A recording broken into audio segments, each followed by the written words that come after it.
안녕하십니까. 정말 오랜만에 들어온 사경만발 내부 총질입니다. 여러분, 목사님은 평생 공부해야 되는 직업입니다. 목사님이 이상하게 설교하면 성도들이 이상해지고, 성도들이 이상해지면 한국교회 전체가 이상해집니다.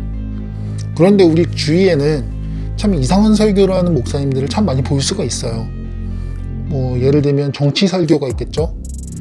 나는 분명히 교회에 하나님의 말씀을 들으러 왔는데 목사님께서는 교단에서 항상 하는 말씀이 저 빨갱이들 다 없애야 된다, 북한을 멸망시켜야 된다, 이런 말씀이나 하고 계신 경우도 있고, 아니면 기복 설교도 있습니다. 예수님 믿으면 사업이 잘 된대요. 예수님 믿으면 월급도 오르고 내 성적도 오른대. 아니, 예수님 믿어서 돈 벌 거면 차라리 헌금 낼 돈으로 주식이나 코인을 하시지 왜요? 교회에서 그렇게 헌금을 갖다 받죠? 아니면 공갈협박 설교도 있어요. 목사님 말씀 안 들으면 사고 당한다, 목사님 말씀 안 들으면 지옥 간다, 교회 안 나오고 헌금 제대로 안 하면 사고 난다, 이런 설교하는 경우가 실제로 있습니다. 꼭 어디 무당집 가서 듣는 소리 같은데 실제로 목사님들이 그런 소리 하시는 경우도 많이 봤어요. 아니면 이건 굉장히 흔한 경우인데 성경 구절을 하나 딱 뜨다가 자기 입맛대로 버무려서 설교하는 그런 스타일도 많이 있습니다. 가장 많이 들 수 있는 게 성령 해방죄죠. 분명히 그런 의미가 아닌데 성령 해방한다는 구절 하나만 딱 들고 와서 그걸로 내 말 안 들으면 이거 다 성령 해방죄다, 이런 식으로 설교하는 경우가 굉장히 많아요. 분명히 비성경적입니다. 말도 안 되는 일이고, 논리적으로 봐도, 합리적으로 봐도, 성경적으로 봐도 전혀 말도 안 되는 설교들이에요. 근데 왜 이런 설교들이 우리나라 교회에는 이렇게나 많을까요? 정답은 간단합니다. 목사님들이 공부하지 않아서예요. 자, 그럼 이제 목사님들이 공부를 하는 신학교의 문제를 넘어가 봅시다. 법적으로 신학교는 두 가지 종류가 있습니다. 하나는 인가신학교고요, 하나는 비인가신학교예요. 인가신학교는 뭐냐면 그냥 저희가 알고 있는 신학교입니다. 백석대, 총신대 이런 일반적인 대학원, 대학교들이에요. 이런 학교들은 교육부의 인가를 받아서 정식으로 설립된 그런 학교들입니다. 또 하나의 신학교는 바로 비인가 신학교입니다. 이 학교들은 교육부의 인가를 받지 않고 그냥 교단에서 세운 그런 신학교예요. 규모도 굉장히 작고 교단에서 세운 거니까 굉장히 많겠죠. 인가 신학교보다 아마 훨씬 더 많을 겁니다. 자기가 어떤 신학교를 나와서 어디서 목사 안수를 받느냐에 따라서 그 목사님의 교단이 갈라지게 됩니다. 근데 우리나라 장로교의 교단은 진짜 엄청나게 많은 수로 갈라져 있어요. 수백 개는 될 거예요. 그 교단들이 하나하나 모두가 인가 신학교를 거대하게 세울 수는 현실적으로 없죠. 때문에 각 교단에서는 자신들만의 신학교를 세웁니다. 그게 비인가 신학교예요. 규모가 작은, 아주 작고 귀엽고 소중한 신학교들이죠. 이게 옛날에는 어쩔 수가 없었어요. 옛날에는 애초에 인간의 신학교가 많지 않았거든요. 목사님이 되기 위해선 어쩔 수 없이 비인가 신학교를 가서 공부를 해야 했어요. 그곳에서 열심히 빡세게 공부를 하셔서 정말 좋은, 참된, 위대한 목사님들이 많이 배출되었습니다. 하지만 지금은 인가된 신학교도 많아요. 그리고 그곳에서 정석적으로, 정식으로 제대로 신학을 배울 수 있는 기회도 많이 열려 있죠. 제대로 인가 신학교에서 신학을 배워서 목사님이 되려면 한 7년에서 10년 정도 공부를 해야 됩니다. 신학은, 그러니까 종교 쪽 학문은 인문학의 끝판왕이에요. 단순히 그 인문학, 종교학만을 배우는 게 아니라 거기에 관련된 수많은 다른 학문들도 배워야죠. 언어학은 기본이고 문학, 철학, 역사까지 모조리 다 배워야 됩니다.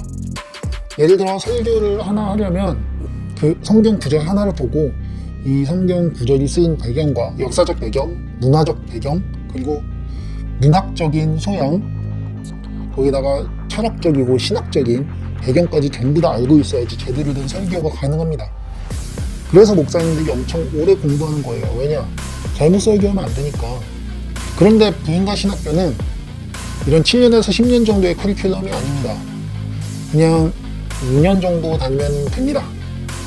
그것도 매일마다 학교에 가서 수업을 듣는 게 아니라 그냥 주말에 한 번, 일주일에 한두 번 정도 학교에 나와서 수업 잠깐 듣고 집에 가는 시기예요. 거기다가 요새는 교세를 더 빌리기 위해서 커리큘럼을 줄이는 경우도 있습니다. 심지어 전 모시기 목사님께서는 6개월짜리 코스도 받으셨어요. 그러니까 6개월 동안 주말에만 나가서 수업 깔짝깔짝 들으면 우리도 목사님이 될 수 있는 거예요. 야, 너도 목사 할 수 있어.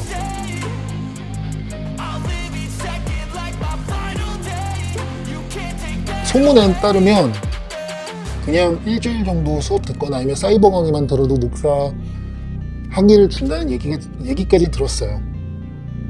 이런 식으로 누구나 마음만 먹으면, 그리고 돈만 있다면 쉽게 목사가 될 수 있는 세상이 된 겁니다.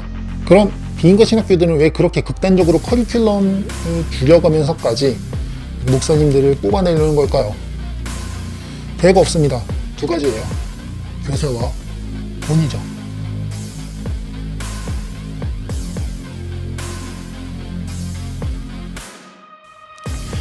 일단 교세 먼저 살펴봅시다. 우리나라 장로교회 교단이 굉장히 여러 개로 갈라져 있어요. 여러 개로 갈라져 있다 보니까 각 교단의 규모가 굉장히 작습니다. 가장 큰 급선무는 교단의 세를 돌리는 거예요. 교단의 세력을 돌리려면 교회가 많아야 하고, 교회가 많으려면 목사님이 많아야 하죠. 그러니까 커리큘럼은 어떻게든 줄여서라도 목사님들을 진짜 저글링 뽑듯이 미친 듯이 뽑아낸 다음에 쫙 뿌려서 교회를 세우게 하는 겁니다. 인간이 이런 말도 있잖아요. 우리나라 골목에 들어가면 편의점보다 교회가 더 많다고. 이게 바로 그 비인가 신학교에서 목사님들을 미친 듯이 뽑아내기 때문이에요. 목사님이 진짜 저글링도 아니고 계속 나와요. 그럼 그 목사님들이 전부 다 어디 부교역자로 들어가냐? 부교역자도 자리가 없죠. 웬만한 곳은. 그러다 월급도 박하고, 그러니까 대부분 개척을 하십니다. 두 번째 이유는 바로 돈입니다. 일단 등록금이 들어요. 등록금도 싼 편이 아니에요. 일반 대학교 들어갈 때처럼 수백만 원의 등록금을 내는 경우가 꽤 있고, 또 학위를 받으려면 학위비도 또 내요. 또 논문을 써야 된대요. 논문 심사비도 또 내고, 또 어디 해외여행을 갔다 온대요. 주로 이스라엘 같은 성지순례를 많이 가죠. 그러려면 또 돈이에요. 그렇게 돈을 하나하나 내고, 심지어 목사 안수를 받을 때까지도 돈을 내야 됩니다. 여러분, 목사님이 되려면 돈이 필요합니다. 목사 안수를 받으려면 여러분에게 돈이 있어야 돼요. 교단은 그렇게 해서 자신의 세력과 통장을 불려나가는 겁니다. 자, 그렇게 비인가 신학교에서 일주일에 한두 번 정도 잠깐 수업을 들으며 목사님이 되었다고 칩시다. 머릿속에 성경 관련된 지식과 신학 관련된 지식이 얼마나 들어있을까요? 아까 말씀드렸죠?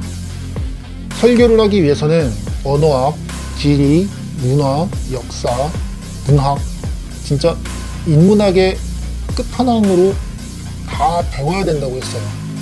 그런데 2년, 짧으면 1년, 더 짧으면 6개월 동안 일주일에 한두 번 학교에 깔짝깔짝 나오면서 그 모든 것들을 다 섭렵을 할 수가 있을까요?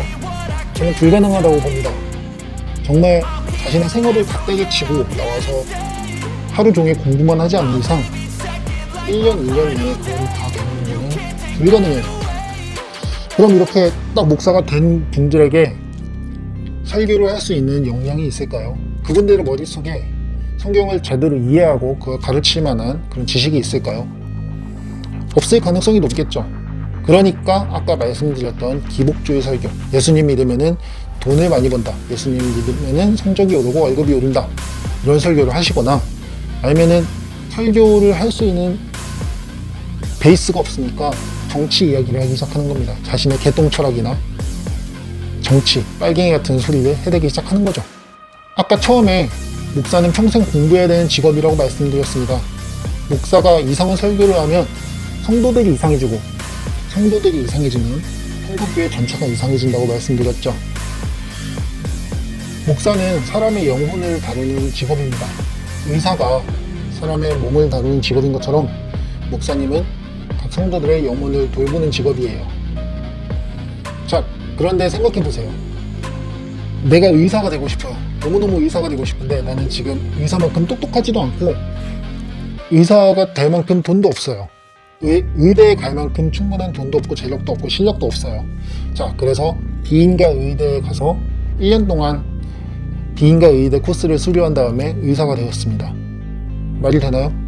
말이 안 되죠. 근데 목사님은 그게 말이 돼요. 내가 누군가에게 설교를 할 만한 지식도 역량도 능력도 없어요. 근데 목사님이 너무 되고 싶어. 그러면 비인가 신학교나 통신 과정을 거쳐서 깔짝깔짝 배운 다음에 돈을 얼마 내고 목사님이 돼서 설교를 할 수가 있는 겁니다. 그렇게 해처리에서 저글링 뽑듯이 나온 목사님들은 강단에서 얼마 안 되는 성도님들을 앞에 두고 이상한 설교들을 하기 시작하고 그 이상한 설교들을 들은 성도님들은 이상한 생각을 하기 시작해요. 특히 우리나라가 더 심한데 목사님의 설교가 꼭 하나님의 말씀인 것처럼 여기는 분들이 꽤 많아요. 당연하죠. 목사님이 성경책 들고 그 성경 구절 가지고서 조목조목 이야기를 하니까 아 이게 하나님의 말씀인가 보다 하고 고지고대로 받아들이는 거예요. 비판적인 생각 자체는 하지 않아요. 왜냐 그러면 성령 해방죄가 된다고 하거든. 그러니까 목사님이 강대상에서 저 새끼 빨갱이라고 하면은 저 새끼는 빨갱이가 되는 거고, 목사님이 강대상에서 11조 많이 내면 돈 많이 번다고 얘기를 하면 진짜 11조 많이 내는 거고 그렇게 되는 거예요. 굉장히 위험하죠. 이런 상황일수록 목사님들이 더 바르게 설교를 해야 됩니다.